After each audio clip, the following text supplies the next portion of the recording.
네, 출란교실입니다. 이제 찬바람이 불면서 올해 2023년도에 여배품 전시가 이제 다 막을 내리는 것 같아요. 저는 거리가 워낙 멀고 그래서 이제 뭐 다 가볼 기회는 없었습니다만은 미리 가서 그 유튜브 하시는 분들이 찍어서 올린 동영상을 집에서 편안하게 봤습니다. 개별적으로 그냥 그 단위별 난동호회에서 여는 전시회를 제외하고 전국이라는 이름이 붙은 전국 단위 이런 이제 전시회를 이제 지칭해서만 말씀을 드리도록 하겠습니다. 왜냐하면 이제 전국이라는 단위가 붙으면 이제 연합전 형식으로 가는 거거든요.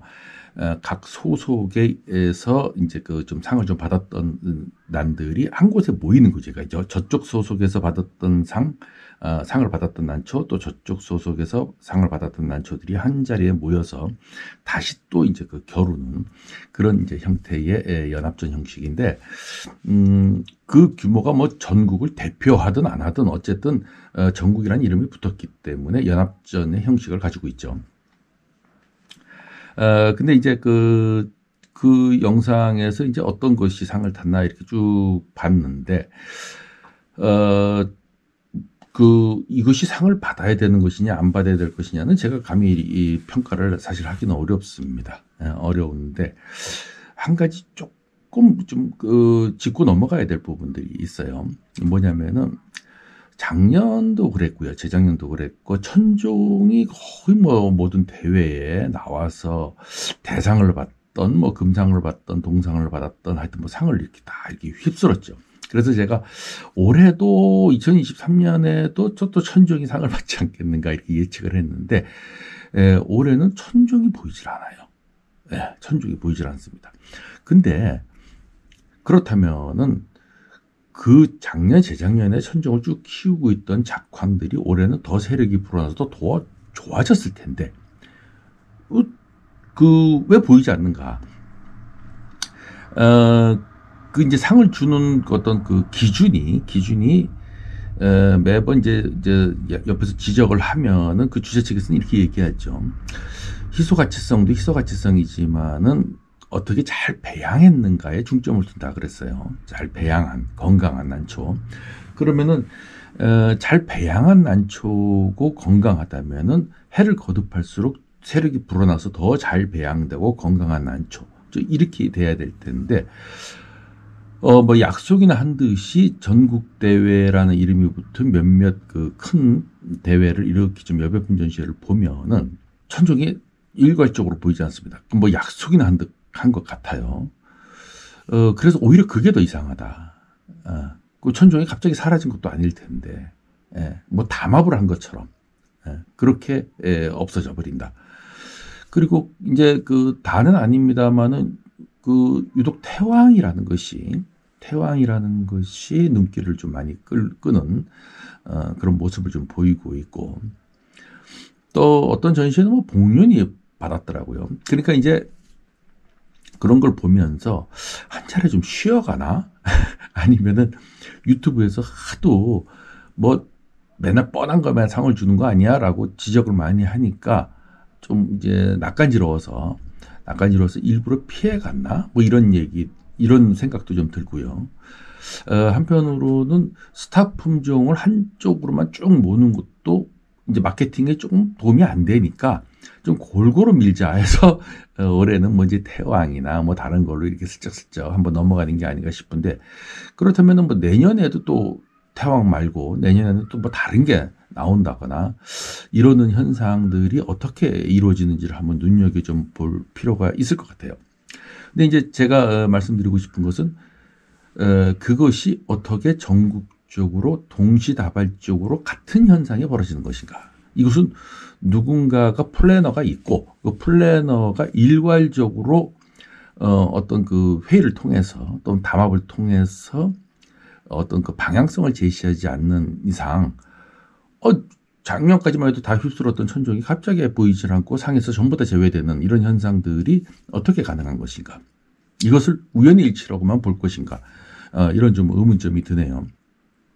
그래서 제가 유튜브를 한 지는 얼마 안 됐습니다만은 이제 그 천종이 작년에 휩쓸었고 올해 이제 태왕이 조금 눈에 띄었고 그렇다면은 이제 태왕 아가씨도 이제 좀 눈에 띄더라고요. 그러면 내년에는 뭐가 뜰 것인가 이런 식으로 이제 패턴을 한번 분석해 보고 싶어요. 그런 패턴을 분석하는 것도 하나의 재미거리가 될 것 같습니다. 왜냐하면은 그것을 어떤 마케터가 마케팅의 수단으로서 움직이는 어떤 세력이 있다면은 그것을 분석하고 예측하는 데 상당히 도움이 되지 않겠는가 이런 생각이 들어요. 그리고 또 이제 한 가지 더 짚고 넘어갈 것은 명명품이 아니고 이 무명품, 새로운 품종에서 잘 키운 것들이 제가 이렇게 보기에는 이 그림에서 보면은 눈에 띄던데 그런 것들이 상에서 일괄적으로 배제된다. 그런 이유는 잘 키운 거에 상을 준다는 어떤 그 목표성에서도 위배되고요. 위배되고 새로운 품종을 개발한다는 데서도 위배됩니다. 그래서 제가 보기에는 그런 품종들이 상에서 배제된다 그러면은 자기네들이 이제 돈이 마케팅에 도움이 되지 않는 거 아닌가. 즉 쉽게 말하면 돈이 되지 않는 것이 아닌가 이런 생각이 들어요.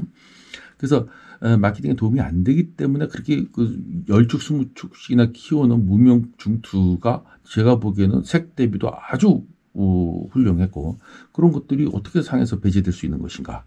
그리고 그 무명품은 어디서 나와서 어떻게 길러져 왔던 것인데 아직까지도 저렇게 훌륭한 품종이 무명으로 남아있는가. 뭐 이런 등등 그런 의문점이 좀 듭니다. 그래서 제가 뭐 심사를 직접 가서 눈으로 보고 하지 않은 것이기 때문에 명확한 진단을 내리기는 어렵습니다만은 전체적으로 봤을 때 그런 의문점이 좀 들었고 또 하나는 좀 아쉬운 점인데요. 그 현장에서는 발표하는지는 모르겠어요. 온라인상에서는 그런 걸 뭐 소개를 안 하는 거 보니까 아마 현장에도 없는 것 같은데 심사위원이 누군지가 좀 궁금해요. 네, 몇 분 또는 어떤 양력을 가지고 계신 분들이 심사를 했고 또 대상이면은 그 심사위원분들이 그러니까 이름을 굳이 밝히지 않는다 하더라도 심사위원 명단은 밝히고 점수에서는 명단은 누가 몇 점을 줬는지는 밝히지 않는다 하더라도 이름을 가린 상태에서 각 심사위원들이 그 준 점수의 그 개별적 점수를 좀 공개했으면 좋겠어요. 어떻게 상을 받았고 어떻게 점수를 많이 줬기 때문에 그것이 대상이 받았는지 뭐 이런 정도의 투명성 정도는 뭐 공개해도 괜찮지 않겠는가. 이것이 뭐 큰 극비리에 진행될 필요성이 있는 사항도 아니지 않습니까? 그래서 심사를 만약에 10분이 한다. 그럼 10분은 대충 어떤 분이다. 이런 내용을 좀 공개하면은 이거는 에라님이고 저분은 또 장사를 하시는 뭐 나한원의 사장님이시고 뭐 이런 걸 우리가 좀 알 수 있지 않습니까? 그래서 어떻게 분배를 하고 있는지 그리고 또 그 각 시도별로 공평하게 유지되고 그 심사위원들을 구성을 하고 있는지 뭐 이런 등등 또 심사위원 구성은 또 어떻게 하는지 공정성을 기하기 위해서 누가 한 사람이 탁탁탁 지명을 하는지 아니면은 그 추첨을 한 3배수 정도로 추천을 받아서 재입뽑기를 한다든가 뭐 이렇게 해서 된 것인지 뭐 이런 것도 좀 궁금했고요. 또 심사위원이 10분이다 그러면 이름을 가린 채로 누가 어디에 몇 점을 줘서 합계를 했더니 이렇게 합계표가 나와서 이게 대상이 될 수밖에 없었다. 뭐 이런 정도는 온라인이나 아니면 오프라인이나 이런 데서 공개를 좀 해주는 것도 나쁘지는 않을 것 같다 하는 생각이 드네요. 그래서 오늘 전국 여백품 전시회를 보면서 좀 그런 몇 가지 좀 아쉬운 점들이 있어서 오늘 제가 뭐 나름대로 좀 건방지지만 평가를 한번 해보는 것이고 여러분들의 생각은 어떤지 좀 궁금합니다. 그래서 오늘 동영상을 찍게 됐는데 여러분 댓글로 여러분들이 이번 전시회를 보면서 느낀 점을 좀 같이 공유해 주셨으면 감사하겠습니다. 오늘 출랑교실 여기서 마치도록 하겠습니다.